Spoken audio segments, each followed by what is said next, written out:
وإذ قال لقمان لابنه وهو يعظه يا بني لا تشرك بالله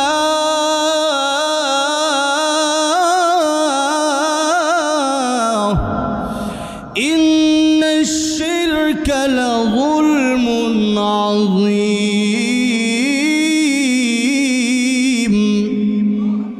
লোকমান হাকিম ওনার সন্তানকে বললেন, ও সন্তান, শিরিক করিও না। এই দুনিয়ার সবচেয়ে বড় গুনাহ নাম হচ্ছে শিরিক। শিরিকটা কেন সবচেয়ে বড় গুনাহ? কারণ হচ্ছে আল্লাহর সমকক্ষ কাউকে মনে করা, আল্লাহর আইন বাদ দিয়ে, আল্লাহর পূজা বাদ দিয়ে অন্য কারো পূজা করে আল্লাহ বরদাস্ত করতে পারে না। যেই আল্লাহ রাব্বুল আমিন আমাকে আপনাকে এত মায়া কইরা নিজের কুদরতি হাত দিয়ে আমার চেহারা আপনার চেহারা বানাইছে, ওই আল্লাহ বাদ দিয়ে যখন মাজারে গিয়া সেজদা মারেন, আল্লাহ কই বান্দারে কি করলি তুই এটা, কি করলি তুই এটা। আহা, এরপরে যখন হিন্দুরা কাফেররা যখন এই মূর্তিরে গিয়ে সেজদা দেয়, আল্লাহ কয় আহারে তোরে আমি বানাইলাম, এই মাটি তো আমি বানাইছিলাম, এটা তুই সেজদা দেস। আল্লাহ কয় ইন্নাল্লাযীনা তাদউনা মিন দুনিল্লাহি লা ইয়াখলুকু দুবাবান ওয়া লাউ ইজতামাউ লাহু ওয়া يسلبهم الذباب شيئا لا يستنقذوه منه ضعف الطالب والمطلوب.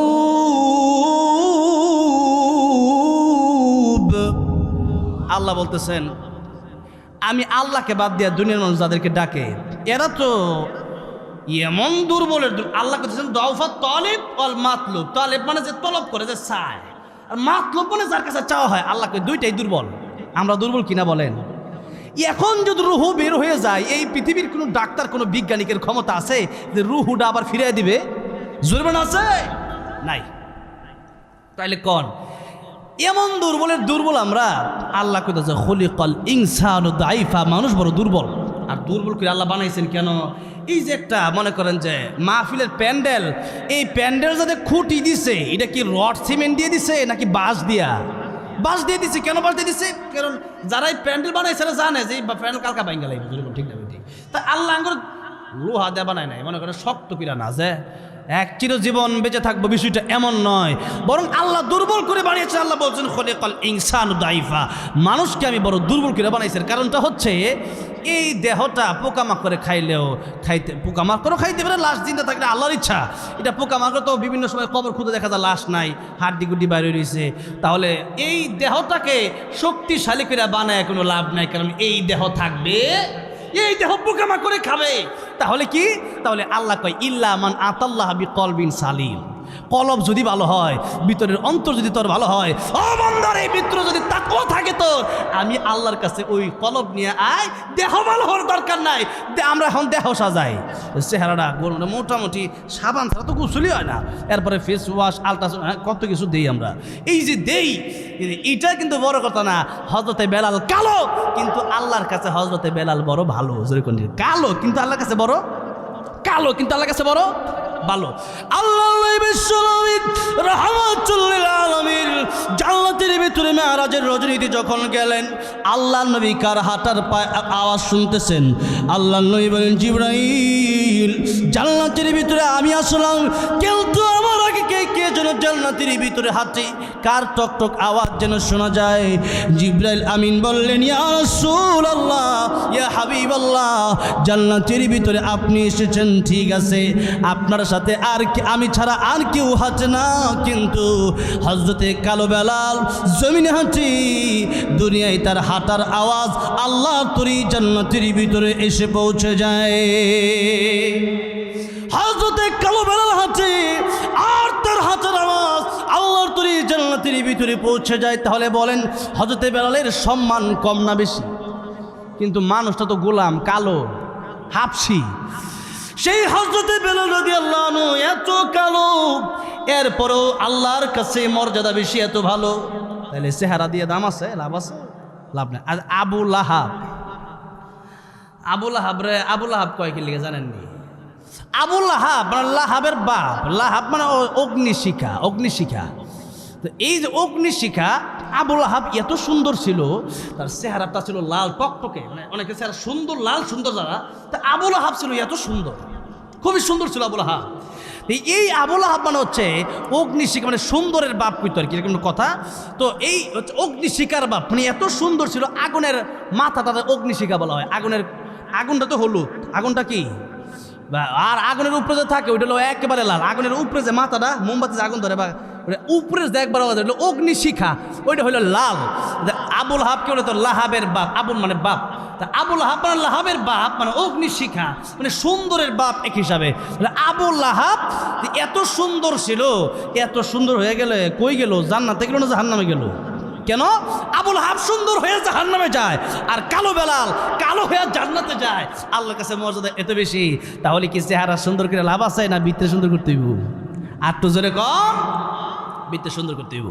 তাই আল্লাহ রাব্বুল আলামিন সূরা হুজুরাতে বলেছেন, ইন্না আকরামাকুম ইনদাল্লাহি আতকাকুম। বান্দারে, আমি আল্লাহর কাছে কালো দিয়ে দলা দিয়ে দামি হওয়া যায় না, লম্বা আর খাটো দিয়ে দামি হওয়া যায় না।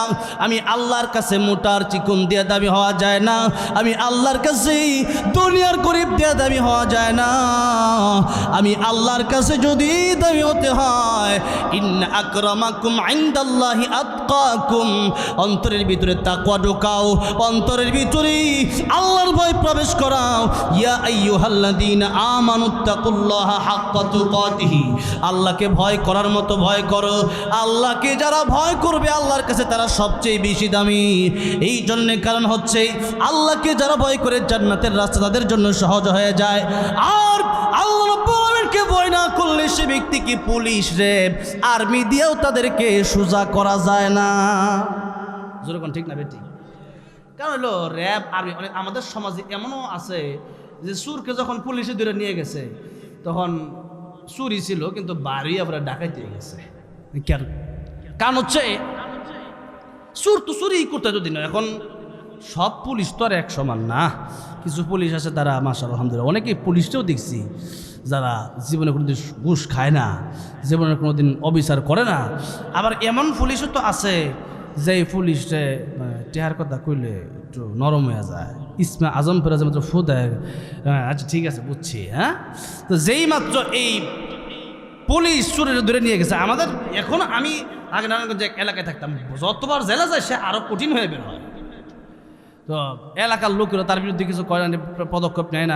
ভ্যার বিরুদ্ধে নিয়ে গেলে পুলিশ আঙ্গরে আমরাও পারি না, হ্যাঁ। তো এখন পারি না মানে পারে না, বিষয়টা এমন না।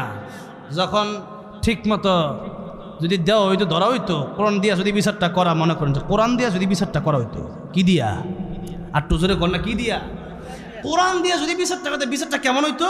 আল্লাহ নিজে বলতেছেন, আস-সারিকু ওয়াস-সারিকাতু ফাকতাউ আইদিয়াহুমা, হাত কেটে দাও। কি কেটে দাও? হাত কেটে দাও। আল্লাহ বলছে হাত কেটে দাও। একজন চোরের যদি হাত, ইসলাম যখন ছিল তখন মানুষের বিচার জনসম্মুখে করা হইতো। কেন? এই একটাকে দেখা পুরো দেশের লোক ঠিক হয়ে যাবে।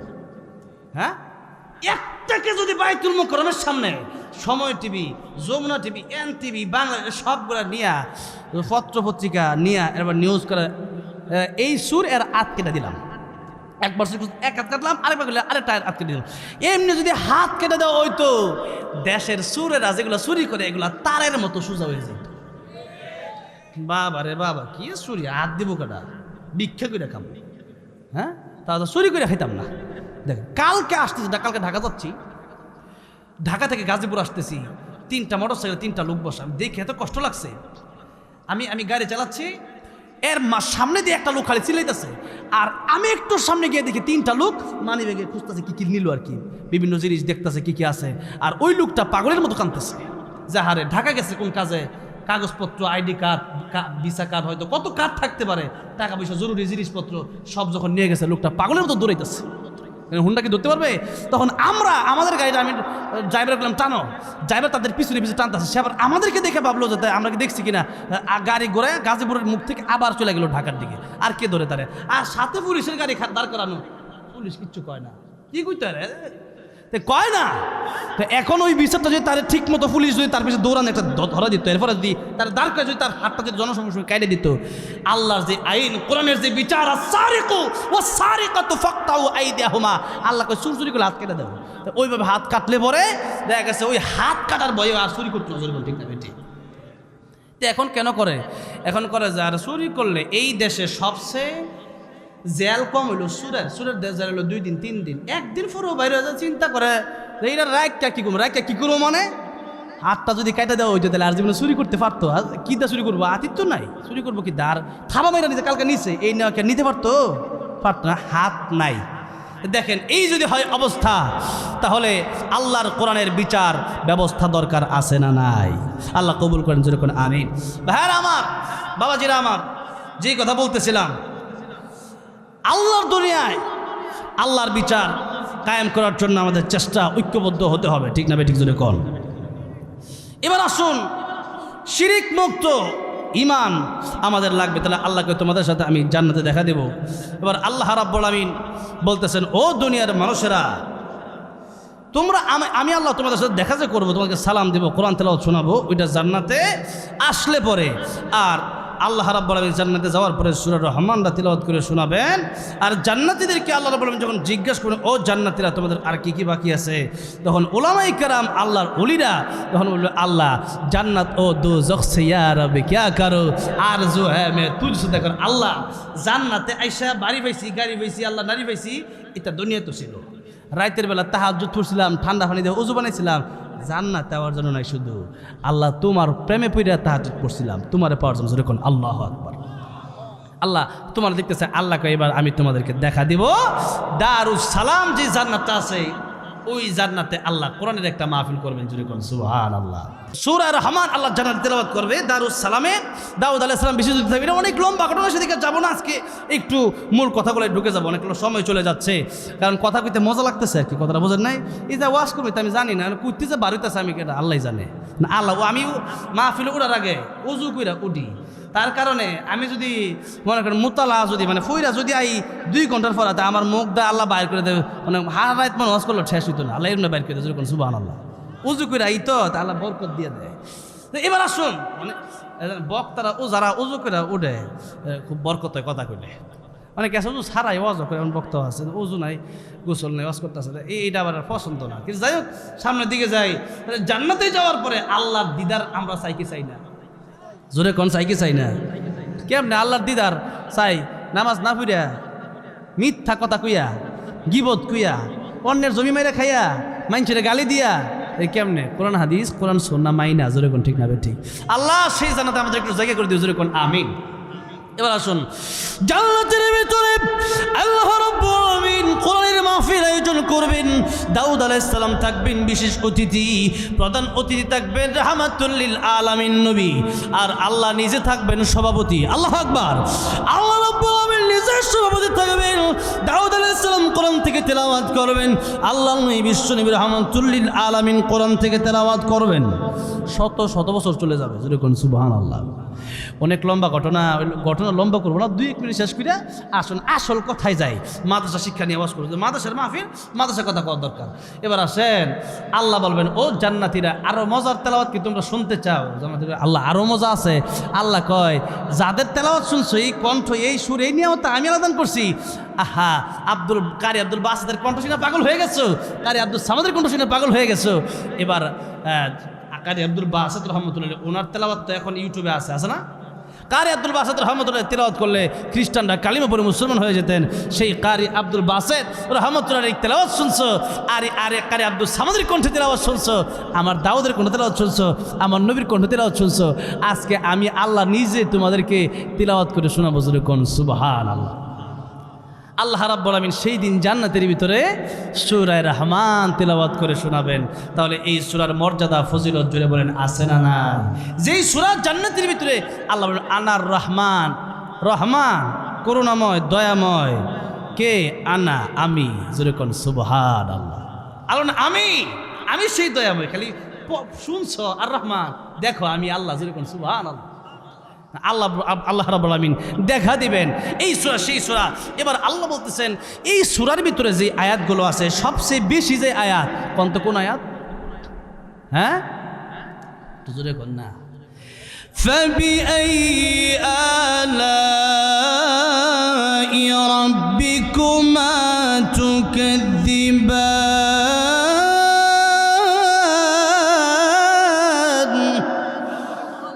আল্লাহ কয় কোন কোন নিয়ামত আমার অস্বীকার করবে? আছে কোন অস্বীকার করার? ইন তাউদ্দু নিয়ামাতাল্লাহি লা তুহসুহা। আল্লাহ নিয়ামত গণনা করে শেষ করা যাবে না। এই যে বসে আছি কথা বলতেছি এটাও কার নিয়ামত? মালাকুল মউত আজরাইল যদি দুরালায়, এখন যদি দুরালায় আমি কথা বলতে পারবো? ফিরোজ শাহ গান গাইতেছিল, ফিরোজ শাহের কবরটা দেখে আসছি মিরপুরে। অনেক আগে মুরব্বীরা এই শিল্পীরা চিনেন, 1 মিনিটের নাই ভরসা, সাঙ্গ হবে রং তামাশা, এই গানটা সে গায়া ভাইরাল হয়েছিল। এই গানটা সে গাইতেছিল, এই স্টেজের ভিতরে মরে গেছে, বাইক ঠিক আছে কেমনে কেন? মালাকুল মউত আজরাইল ধরে লইছে, যেরকম ঠিক না বে ঠিক। তাহলে আমি ওয়াজ করতেছি, আমি যে ওয়াজ করে বাড়ি যেতে পারবো গ্যারান্টি আছে নাকি? আপনার যে এখানে ওয়াজ শোনার বাড়ি যেতে পারবেন গ্যারান্টি আছে? আল্লাহ বিশ্বনবী রাহমাতুল লিল আলামিন বলেন, ও সাহাবীরা তোমরা কতক্ষণ জীবনের গ্যারান্টি দিতে পারবে? সাহাবীরা কয় ইয়া রাসূলুল্লাহ মাগরিব থেকে আসর পর্যন্ত বাঁচবো কিনা তাই জানি না। একজন কই আল্লাহ ইয়া রাসূলুল্লাহ 1 ঘন্টা বেঁচে থাকাও কঠিন। একজন কই রাসূলুল্লাহ আজকে রাইতে বাইচে আছি, কালকে বেঁচে থাকা কঠিন। আল্লাহ বিশ্বনবী রাহমাতুল লিল আলামিন বলেন, সাহাবীরা রে তোমরা কেউ 1 ঘন্টা, কেউ 1 ওয়াক্ত নামাজ, কেউ 1 দিন গ্যারান্টি দিতে চাচ্ছ, কিন্তু ভালো করে শোনো, আমি রাহমাতুল লিল আলামিন, আমি নবীর গায়ে মালাকুল মউত যদি আমার কাছে এসে আমার জান কবজ করতে চায়, আমার কাছ থেকে অনুমতি নেওয়া লাগবে। একটু আগে যে বলছিলাম নবীর কাছে অনুমতি নিয়েছিল কিনা? আমি নবীর কাছে অনুমতি নেওয়ার প্রয়োজন আছে। আমি নবী যে ঘোষণা দিচ্ছি, নামাজের পরে ডান দিকে সালাম ফিরায়া বাম দিকে সালাম ফিরাবো, এই গ্যারান্টি আমি বিশ্ব নবীও তোমাদেরকে দিতে পারি না। আল্লাহু আকবার। নামাজের পরে ডান দিকে সালাম ফিরাইয়া বাম দিকে সালাম ফিরাবো, এই গ্যারান্টি আমি নবী, আমি রাহমাতুল লিল আলামিন। আল্লাহ কয় আমি রব্বুল আলামিন। একই শব্দ আল্লাহ নিজের ব্যাপারেও যে শব্দ ব্যবহার করছে, নবীর ব্যাপারেও আল্লাহ সেই শব্দ ব্যবহার করছে। সুবহানাল্লাহ। আল্লাহ নিজের ব্যবহার করে আলহামদুলিল্লাহি রব্বিল। আল্লাহ হচ্ছে সমস্ত জগতের রব। আর আল্লাহ কয় আমি যত জগতের রব, তত জগতের জন্যই রহমত আমার নবী। ওয়ামা আরসালনাকা ইল্লা রাহমাতাল লিল আলামিন। রাহমাতুল লিল আলামিন নবী কোরআনে প্রমাণ, আশিক বিনে কে বুঝিবে আমার দয়ার নবীর শান। মাঝে মধ্যে যদি একটু নাতে রাসূল গায়, নবীর প্রেমে গাওয়া যাবে না? একটু আজেবাজে অনেকেই মাঝে মধ্যে আজেবাজে গান গায়। আজেবাজে গান গাইলে কলব দিল নষ্ট হয়ে যায়। নবীর প্রেমে যদি একটু গজল গাইতে পারেন, একটু নাতে রাসূল নবীর প্রেমে যদি গাইতে পারেন, তাহলে দিল পরিষ্কার হয়, হৃদয় ভালো হয়, যেরকম ঠিক না বে ঠিক, কলব ভালো হয়। তাহলে বলতে পারবেন একটু আপনার সাথে, আপনারা সবাই হ্যাঁ বলেন না একটু? রাহমাতুল লিল আলামিন নবী রাহমাতুল লিল, কোরআনে প্রমাণ, আশিক বিনে কে বুঝিবে আমার দয়ার নবীর শান। বলেন না, উম্মত বিনে কে বুঝিবে আমার দয়ার নবীর। নবী আমার মদিনারে বলবো, আমার আল্লাহ ভালোবেসে নামটি দিলেন হাবিবে রাসূল। আল্লাহু আকবার। ওই নবীকে ভুল বুঝিলে থাকবে না ঈমান, আশিক বিনে কে বুঝিবে আমার দয়ার নবীর শান। রাহমাতুল লিল আলামিন নবী রাহমাতুল লিল, কোরআনে প্রমাণ, আশিক বিনে কে বুঝিবে আমার দয়ার নবীর শান, উম্মত বিনে কে বুঝিবে আমার দয়ার নবীর শান। ঠিক না বে ঠিক? আমার নবী রাহমাতুল লিল আলামিন নবী, আমার নবী নবী হইয়া তিনি বললেন, ও দুনিয়ার মানুষেরা, ও আমার সাহাবীরা, আমি নবীর গায়ে মালাকুল মউত হাত দিতে হলে অনুমতির প্রয়োজন আছে। এরপরেও আমি নবীজি আমার জীবনের গ্যারান্টি এতটুকুন সময় দিতে পারি না। ডান দিকে নামাজের পরে সালাম ফিরাইয়া বাম দিকে সালাম ফিরাবো, এই গ্যারান্টি আমি দিতে পারি না। সুতরাং তোমরা মৃত্যুর জন্য 24 ঘন্টা প্রস্তুতি নিয়ে থাকবা। যে কোনো সময় মালাকুল মউত আজরাইল তোমাদের কাছে চলে আসতে পারে। যে কোনো সময় মালাকুল মউত এসে হাজির হয়ে যেতে পারেন। তখন যদি কোন একটু সময় দেন পাওয়া যাবে। আরে এই দেশে মনে করেন ট্রেনে উঠছেন তো আপনারা, নাকি ট্রেনে উঠছেন? মনে করেন কমলাপুর থেকে কেউ জামালপুর হয়ে টাঙ্গাইলে, এতে কাছে জামালপুর, মনে করেন জামালপুর হয়ে টাঙ্গাইলে আসবে। তো এখন যেই মাত্র এয়ারপোর্টে আসছে, এমনি ট্রেন আসে না। ট্রেন তো এটা আমাদের দেশে একটা কথার কথা শুনছি আর কি, যে একদিন নাকি ট্রেন আসছে 10টায় ঠিক টাইমে। একজন বহুদিন ধরে ট্রেনের প্রতিদিন অনেকে আছে ট্রেন দিয়ে যাতায়াত করে আমাদের দেশে। আমার বাড়ি তো গাজীপুর শ্রীপুরে, শ্রীপুর থেকে অনেকে আছে শ্রীপুর রেল স্টেশন থেকে, তারা প্রতিদিন জয়দেবপুর যায়, আবার আয় ঠিক মানে রেল দিয়ে রেলগাড়ি চলাফেরা করতো আগে। এখন একদিন ঠিক মতো এসে পড়ছে, প্রতিদিন আধা ঘন্টা 1 ঘন্টা লেট করে ট্রেন আই। তো একদিন 10টা বাজে আয় পড়ছে। এখন কয় আজকে তো ঠিক টাইমে আইছে। একজন কয় না, গতকালকে যে 10টা ট্রেন আজকে 10টায় আইছে। বুঝেন নাই? এই হচ্ছে আমাদের দেশের অবস্থা। একদিন পরে আইছে, এটা ঠিক মতো আয় নাই। এই দেখেন ট্রেনে তো আপনারা চড়ছেন, এখন কমলাপুর থেকে আপনারা মনে করেন জামালপুর আসবেন। কমলাপুর আই আপনার এক বন্ধুর লোকে দেখা, আরে বন্ধু তুমি এনে, যে কালকের এক ঘটনা, কালকে আমি এক হোটেলে খাইতে গেছি বনশ্রীতে। আমি যখন খাইতে গেছি এক গজল ভিডিও করে, এই লোকের লোকে দেখা হয়ে গেছে। আমি আরে আপনি এনো, আরে ভাই আপনি এনো, আমি হ্যাঁ আইসি। যাই হোক, তাই এমনি মানে কাকতালিও দেখা আর কি, হঠাৎ করে দেখা হয়ে যায় অনেকের সময়, ঠিক না? অনেক সময় টাঙ্গাইল মনে করেন গেছেন, হঠাৎ করে দেখা হইতে পারে না বন্ধুর সাথে।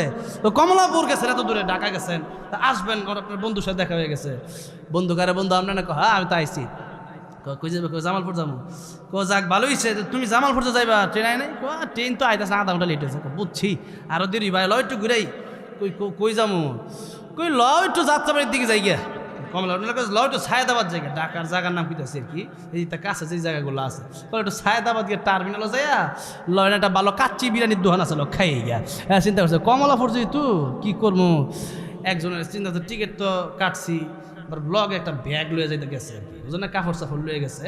তাহলে ব্যাগটা এক ধরনের রাখা যায়, ভাই আমরা ধরনের একটু ব্যাগটা রাখেন, কাপড় চুপড় আছে একটু রাখেন। তা চিন্তা করছে টিকিটটা আবার কই আড়ালাই, টিকিট রাখছে পানের দোকানো, তো ব্যাগ রাখছে এক দোকানো, আর টিকিট রাখছে আরেক দোকানে রেখা, কই ট্রেন আইতে আজকে দেরি আছে, যাইগা সায়দাবাদ গিয়া যাত্রাবাড়ির ওইদিকে গিয়া একটু বিরিয়ানি খেয়ে।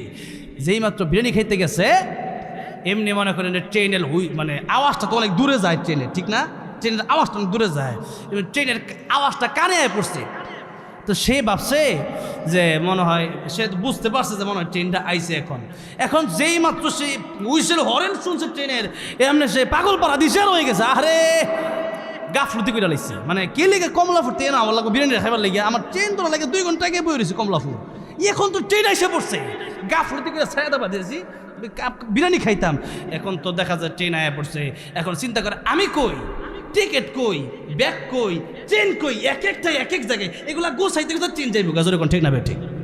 একটু জোরে কর। ঠিক তেমনিভাবে ইমানদার যে ব্যক্তি, যার ভিতরে ইমান আছে, সেই ব্যক্তির মৃত্যুর সময় যখন হয়, সে ব্যক্তি আল্লাহর কাছে যাওয়ার লাগে পাগল হয়ে যায়। আল্লাহর ফেরেশতায় কয় তোমার কানে আল্লাহ সালাম দিছে, আল্লাহর সালাম, এই যে খুশি হয়। এই জন্য নবী কয় যে 3টা কাজ তাড়াতাড়ি করো, নামাজের সময় গেছে যাও, নামাজও যাও। এরপরে মৃত্যু যখন মানুষের হয়ে যায়, দাফন তাড়াতাড়ি করো, দেরি করো না। কারণ ইমানদার ব্যক্তি কবরে গিয়ে যে একটা ঘুম দিবে, চিরতরে ঘুমের লেগে ইমানদার ব্যক্তি পাগল পারা, যে একটা ঘুম দিব, কবে প্রশ্ন হবে আর কখন ঘুমাবো, চিরতরের ঘুম। আহা, সেই জন্য ইমানদাররা পাগল হয়ে থাকে, দিশেহারা হয়ে যায়। নবী কইছে তাড়াতাড়ি দাফন করো, তাড়াতাড়ি দাফন করো, আর বিয়ের সময় তাড়াতাড়ি বিয়া করো। বিয়ের সময় তাড়াতাড়ি কি করতে কইছে? এটা কোনো কথা হইলো হুজুর, বিয়া করতো আরে এই বিয়া ঠিক মতো না দেওয়ার কারণে বিয়ার আগেই জীবনও শেষ, যৌবনও শেষ। আর তো জোরে কর, আহারে এই দেশে এত জিনা এখন আপনি কল্পনাও করতে পারবেন না। পতিতালয় দিয়ে দেশটা ভরে গেছে, এখন এত জিনা হয়। তো এই যে জিনার দায়ভার কে নিবে? এই জন্যে সময় যদি হয়, মোটো অবস্থা যদি ভালো থাকে, বিয়ে করে দেয়। ভাইয়ার আমার, বাবাজিরা আমার, বলতেছিলাম যে মৃত্যুর প্রস্তুতি 24 ঘন্টা নিয়ে রাখতে হবে। এমন না আগামী শুক্রবারে ভালো হয়ে যাবো, আগামী রমজান মাসটা 3-4 মাস আছে, তো রমজান আইলে একবারে এমন টুপি পরমু, একবারে মসজিদে ঢুকবো আর বাড়িতাম না। বিষয়টা এমন নয়, এখন থেকে প্রস্তুতি নিতে হবে। কারণ আপনাকে কালকের গ্যারান্টি দেওয়া হয় যে নবী বলতেছেন আমি ডাইন দিকে সালাম ফিরাই নামাজের পরে, বাম দিকে সালাম ফিরাতে পারি কিনা এই গ্যারান্টি নাই, দিতে পারবো না। তাহলে আমি আর আপনি কে? জীবনের গ্যারান্টি দেওয়া সম্ভব না। তাহলে আসল যে কোনো সময় আপনার আমার মরণ হয়ে যেতে পারে, আর ওই মৃত্যুটা যদি ভালো হয়ে যায়, আল কবর রাউযাতুম মির রিয়াজিল জান্নাহ, কবর জান্নাতের বাগান। উসমান রাদিয়াল্লাহু আনহু কবরের পাশে যখন যেতেন, উসমান রাদিয়াল্লাহু আনহু কাঁদতেন, দাড়িগুলা ভিজিয়ে দিতেন। লোকেরা জিজ্ঞাসা করতেন, উসমান আপনি কবরের পাশে এসে কেন কাঁদেন? নবী জান্নাত জাহান্নামের ওয়াজের সময়ে তো এত কাঁদেন না। উসমান রাদিয়াল্লাহু আনহু বলে, ও দুনিয়াবাসী, আমি কবরের সামনে এসে কাঁদি এই জন্য আল্লাহ নবী বিশ্বনবী বলেছেন, এই কবর হচ্ছে মানুষের প্রথম ঘাঁটি। কবর যার সুন্দর হয়ে যাবে, পুলসিরাত সুন্দর হয়ে যাবে, মিজান সুন্দর হয়ে যাবে, জান্নাতে চলে যাবে। আর কবর যার সুন্দর হবে না, এই কবর থেকে শাস্তি শুরু হয়ে যাবে। কবর জাহান্নামের আগুন যার জন্য জাহান্নামের গর্ত হয়ে যাবে। হাসরে বিপদে পড়ে যাবে, মিজানে বিপদে পড়ে যাবে, পুলসিরাতে বিপদে পড়ে যাবে। এই জন্য কিয়ামতের ময়দানে জাহান্নামের আগুন তার ভোগ করতে হবে। এই জন্য কবর যার জন্য সুন্দর হয়ে যাবে, তার জন্য জান্নাত যাওয়াটা সহজ হয়ে যাবে। আর কবর যার জন্য সুন্দর হবে না, জান্নাতে যাওয়া সহজ হবে। তা আমি উসমান চিন্তা করি আমার কবরে কি হবে, পরের ঘাটে, কিন্তু প্রথম ঘাটে আমার কি হবে, এই চিন্তায় আমি অথচ উসমান রাদিয়াল্লাহু আনহুকে জান্নাতের টিকিট দেওয়া হয়েছে, দুনিয়া থাকা অবস্থায় জান্নাতের সার্টিফিকেট দেওয়া হয়েছে। এরপরেও উসমানের কান্দে যায়, যেই আল্লাহ জান্নাতের সার্টিফিকেট দিছে, আমার কোনো আমলের কারণে যদি ওই আল্লাহ জান্নাতের সার্টিফিকেট দিতে, আবার যদি কয় তোর কাটতে দিচ্ছে সার্টিফিকেট, যদি কোন ঠিক না বে ঠিক। তো এই জন্য মৃত্যুর প্রস্তুতি আমাদেরকে নিতে হবে। এই যে নিয়ামত আল্লাহ আমাদেরকে দান করলেন, এই যে ঈমান দিলেন, এই যে জীবন দিলেন, এটা কি নিয়ামত নয়? এই যে আমরা বসে আছি, আল্লাহর দেওয়া নিয়ামত, প্রতিদিন খাইতেছি, এটা কি আল্লাহর নিয়ামত না? এক কথা এখানে যা দেখতেছি, মানে আমি যে ওয়াজ করতেছি, এটাও আল্লাহর নিয়ামত। আপনি যে বই রয়েছেন না জীবন, তো এটাও আল্লাহর নিয়ামত। আল্লাহকে আমার কোন কোন নিয়ামতের অস্বীকার করবা? কোন নিয়ামতের অস্বীকার করার সুযোগ আছে? আল্লাহ বলতেছেন তোমাদেরকে আমি অনেক নিয়ামত দিছি, তবে শুনে রাখো যে আল্লাহ রাব্বুল আলামিন আমি যে তোমাদেরকে কত নিয়ামত দিলাম, এর ভিতরে আল্লাহ সূরা রহমানের প্রথমে যে নিয়ামতের কথা কইলেন, আল্লাহকে ওইটাই সবচেয়ে বড় নিয়ামত। ওইটা কি সবচেয়ে বড়? ওই নিয়ামতের নাম হলো কোরআন শরীফ। জোরে কোন ওই নিয়ামতের নাম কি? আর মাত্র আধা ঘন্টা আল্লাহ রাব্বুল আলামিন বলতেছেন, আর রহমানু আল্লামাল কুরআন।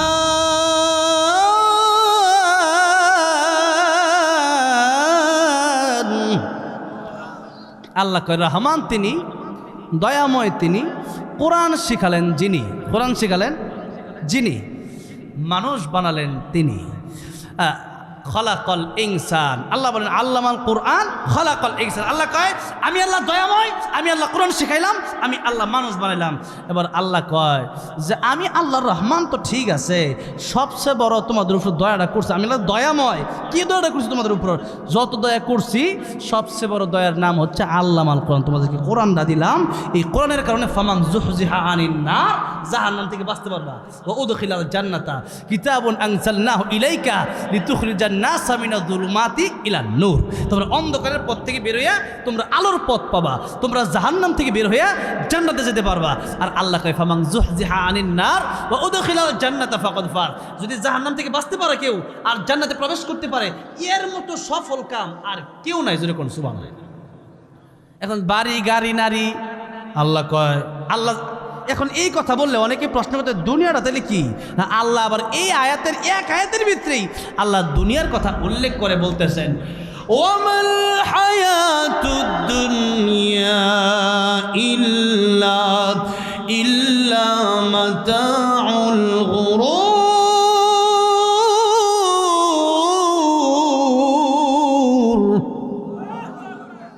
আল্লাহ কয় অমাল হায়াতুদ দুনিয়া, এই দুনিয়ার হায়াত ইল্লা মাতাউল গুরুর, এটা ধোঁকা ছাড়া কিছু না, ধোঁকা ছাড়া এটা ধোঁকা। এবার নবী কইতাছে, নবী বলতেছেন যে দুনিয়ার যে হায়াতটা তোমরা কি কি আমল করবা কবরে কারে নিয়ে যাইবা। নবী বলতেছেন ও দুনিয়ার মানুষ, আমি নবী বলে দিলাম দুনিয়াতে তিনটা ভাইয়ের মেশাল আল্লাহর নবী দিয়েছেন। এক নাম্বার ভাইয়ের নাম হলো আত্মীয় স্বজন, ভাই বোন, বাবা মা সন্তান, এরপরে খালা খালু, নানা নানি, চাচা চাচি, এই সব আত্মীয় স্বজন। আল্লাহ বলতেছেন দুই নাম্বার বাইরের নাম হলো তোমার সম্পদ, টাকা পয়সা, ব্যাংক ব্যালেন্স, সোনা দানা, কাপড় সুপড়, ঘর বাড়ি, জমি জামা, এইগুলো হলো তোমাদের সম্পদ, মাল, ধন সম্পদ। তিন নম্বর বাইরের নাম আল্লাহ বলেন, তিন নম্বর বাইরের নাম হলো নেক আমল। তিন নম্বর বাইরের নাম কি? নেক আমল। আল্লাহ বলেন কবরে যাওয়ার সময় এই তিনটা জিনিসের দুইটাই তোমার সাথে যাবে না, একটা তোমার সাথে যাবে। তিন ভাইয়ের দুই ভাই যাবে না তোমার সাথে, একটা ভাই যাবে। এর ভিতরে প্রথম ভাই আত্মীয় স্বজন, তোমার মা বাবাও তোমার সাথে কবরে যাবে না, তোমার সন্তান তোমার সাথে কবরে যাবে না, তোমার ভাই তোমার সাথে কবরে যাবে না, তোমার কোনো আত্মীয় স্বজন তোমার 3.5 হাত মাটির ঘরে যাবে না, তোমাকে একাই যেতে হবে। জোরে কোন ঠিক না বেঠিক? বাপ মারা যায় কত কষ্ট সন্তানের জন্য করে। কেউ কোনোদিন কি কোনো সন্তান বলছে যে আমি বাপের লগে হইতে পারি লাশের লগে, কইছে নাকি কেউ? হ্যাঁ, একদিন 2 দিন 3 দিনের পরে মনেও রাখে না। জোরে কোন ঠিক না বেঠিক? স্ত্রী 1 মাস 2 মাস 3 মাস 6টা মাস যাইতে না যাইতেই নতুন স্বামী খুঁজে। জোরে কোন ঠিক না বেঠিক? আগের স্বামী বলে যায়। এরপরে ধন সম্পদ, আল্লাহ নবী কয় যে ধন সম্পদ 3 টুকরা কাফনের কাপড় ছাড়া আর কিচ্ছু আসবে না। এই জমি জামার লাগে আপনি মনে করেন যে মানুষের হক নষ্ট করছেন, জমি মেরে খাইছেন, কিয়ামতের ময়দানে সবচেয়ে অসহায় কোন ব্যক্তিটা হবে? আল্লাহ নবী বলতেছেন ও সাহাবীরা তোমরা কি জানো কিয়ামতের ময়দানে সবচেয়ে অসহায় কোন ব্যক্তি হবে? সাহাবায়ে কেরাম রাদিয়াল্লাহু আনহুম আজমাইন কই ইয়া রাসূলুল্লাহ আল্লাহু ওয়া রাসূলুহু আলাম। আল্লাহ রাসূল আমরা জানি না। আল্লাহ বলেন সাহাবীরা কিয়ামতের কঠিন ময়দানে সে ব্যক্তি সবচেয়ে অসহায় হয়ে যাবে যে ব্যক্তির অনেক ইবাদত থাকবে, অনেক আমল নামা থাকবে, নামাজ রোজা হজ যাকাত অভাব নাই, কিন্তু কিয়ামতের ময়দানে যেই মাত্র জান্নাতে যেতে চাইবে এমন সময় কয়েকজন লোক সামনে এসে খারাপ, একজন আইসা কইবে যে আমার 5 কাঠা জমি দুনিয়াতে এসে মাইরা নিছে, আমার দেয় নাই। আল্লাহ দুনিয়াতে বিচার পাই নাই, আল্লাহ তুমি কি বিচারটা করতা না? আল্লাহ কইবা আজকে আমি ইনসাফের বিচার করব। ইন্না সাআতা আতিয়াতুন আকাদ উখফিহা লিতুজজা কুল্লু নাফসিন বিমা তাসআ। আল্লাহ কই কিয়ামত আমি আল্লাহ কায়েম করব, এটা আমি আল্লাহ গোপন রাখছি। এটার অন্য ব্যাখ্যা আছে, কিয়ামতের আলোচনা আমার ইউটিউবে আছে, শুনে নিয়ে। তো কিয়ামতের আলোচনার ভিতরে আল্লাহ কেন গোপন রাখছে, নবীকে কেন জানায় নাই, জিবরাইল আমিন জানায়, ইসরাফিল আলাইহিস সালাম কিয়ামত কবে হবে জানে না। তো এই নিয়ে অনেক লম্বা কথা, আতিয়াতুন আকাদু ফিহার ব্যাখ্যা। এরপরে যে কথাটা আল্লাহ কইলি তুজজা যাজা দেব আমি আল্লাহ কুল্লু নাফসিন বিমা তাসআ, প্রত্যেকটা নফসকে, প্রত্যেকটা মানুষকে, এমনকি প্রত্যেকটা নফস মানে বোঝানো হয়েছে যেন গরু ছাগলও আছে। প্রত্যেকটা নফস মানে তো গরু ছাগলের তো জান আছে না? কিয়ামতের ময়দানে এই ব্যাখ্যায় মুফাসসিরিনে কেরামগণ বলেছেন কিয়ামতের ময়দানে গরু ছাগল কোটানো হবে, সারের লড়াই লাগানো, সারের লড়াই কেডা কারে কোন সারে গুতা বেশি দিতে পারে। সারে আল্লাহ তুমি আর গুতা দিলে শক্তি বেশি আছিল, আজকে আরেক সারে যে সারের শক্তি কম আসলে আজকে তোমার শক্তি বেশি দিলাম, এর গুতা দাও, এটা গুতা দিব। হ্যাঁ, যেই পরিমাণে তাকে গুতা দেওয়া হয়েছিল আমরা গুতা দিবে। এরপর আল্লাহ বলবেন কোন তুরাবা, এবার তোমরা মাটি হয়ে যাও। আহারে, আর আমরা কি করবো? আমরা যদি জাহান্নামে যাওয়া লাগে তাহলে বলেন ওই গরু হয়েছে তাও বালা, গরু তো মাটি হয়ে যাইব। আমার আপনার আসহাবে কাফের কুত্তাটাও জান্নাতে যাইব।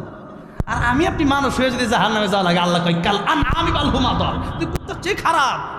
কিন্তু আমার বিধান মানলি না, কোরআন বুঝলি না, আমি আল্লাহর সিজদা দিলি না, আমি ইমান আনলি না। আল্লাহ কাফেরদের বলছে কাল আমি বালহুম আদল, এরা আল্লাহ প্রথম বলছে এরা জানোয়ারের মতো। আল্লাহ কই না, আরো নিকৃষ্ট। কারণ গরু ছাগল যে মানুষের ক্ষেতের ঘাস মানে লাউ ক্ষেত খেলায়, এটা কি বুঝা খায় না বুঝা খায়? না বুঝা খায়। আর মাইনছের পকেট থেকে চুরিটা করে, এটা কি বুঝা করে না বুঝা করে? বুঝা করে যাক ভালো না, মাইনছের পকেটে টাকা মারতাছি, এটা লোক কাজটা ঠিক হইতাছে না, এরপরেও চুরি করে, তাহলে মানুষ বুঝে এরপরে চুরি করে, গরু ছাগল না বুঝা করে, তাহলে দুইজনে সমান হইতো কেমনে? যদি কোন ঠিক নেবে ঠিক? আল্লাহ কয় না, তাহলে সমান হইতে পারে না। আল্লাহর কথা ঠিক আছে কিনা বলেন? আল্লাহ কয় না, সমান হইতে পারে না। তাহলে যদি আমার বিধান না মানে, যদি আমার বিধান লঙ্ঘন করে, যদি আমি আল্লাহকে না চিনে, যদি কোন ঠিক নেবে ঠিক? ভাইরা আমার, বাবাজিরা আমার, তাহলে আসুন, আল্লাহ বলতেছেন, ও দুনিয়ার মানুষেরা, আমি আল্লাহ যত দয়া করলাম, আমি আল্লাহ তোমাদেরকে সবচেয়ে বড় দয়া করলাম তোমাদের উপর কোরআন শরীফ দিয়া। কারণ কোরআন শরীফের মাধ্যমে তোমরা জাহান্নাম থেকে বাঁচবা, জান্নাতের ভিতরে প্রবেশ করবা। আর জান্নাতের ভিতরে প্রবেশ করলে তো বুঝলি নিয়ামতটা কি, যে অনন্তকালের জন্য জান্নাত। এত ফু কেন চোখের ভিতরে ঢুকছে? আরে চোখটা জ্বলে ফুক ঢুকলে, ফুক যদি চোখের ভিতরে ঢুকে, বুঝলি, এত তাহলে দেখবেন যে অবস্থা খারাপ হয়ে যায়। তো যাই হোক, ফুক একটা ঢুকে গেছে চোখের ভিতরে। এবার আসুন সামনের দিকে যাই। অনেক কষ্ট হইতেছে আপনাদের, বুঝতেছি। এখন অন্য সম্ভব গত বছরও মানে অক্টোবর দিকে শীত হয়, বছর এখনও বৃষ্টি হয়। আমি হুজুরে কইতাছি, আমার দাওয়াত দিছে, যে ভাইয়ের নাম কি, হ্যাঁ শরীফ ভাই, দাওয়াত দিছে যখন, আমি কাল ভাই এই যে আমি তো কালকে মাহফিলাম, বৃষ্টি হয় কিনা আল্লাহ জানে। পরে যাই হোক, আল্লাহ রাব্বুল আলামিন, গতকালকেও বৃষ্টি হয়েছে, তো আজকে আর বৃষ্টি হয় নাই। আল্লাহ আমাদের জন্য ব্যবস্থা করে দিয়েছে। সারা মাহফিল কমিটির দুইটা টেনশন থাকে, একটা হলো যে একটা হলো আল্লাহর হাতে, আর একটা হলো নিজেদের ভিতরে ব্যবস্থা। একটা হলো যে মাহফিল কীভাবে গুছাবে সব কিছু, বক্তা আসে কিনা, অনেক বক্তা তো আইও না। তো এখন দেখা গেছে যে আবার আরেকটা হলো আবহাওয়ার ব্যাপারটা, বৃষ্টি যদি আল্লাহ দিয়ে দেয়, কারো থামানোর ক্ষমতা আছে, একটা ভয় থাকে, আল্লাহ দিয়ে, আলহামদুলিল্লাহ কোন। তা এবার আসুন, আল্লাহ যেহেতু আমাদের ব্যবস্থা করেই দিচ্ছে, তার আধা ঘন্টা দিলে সবাই কি কষ্ট হবে আপনাদের?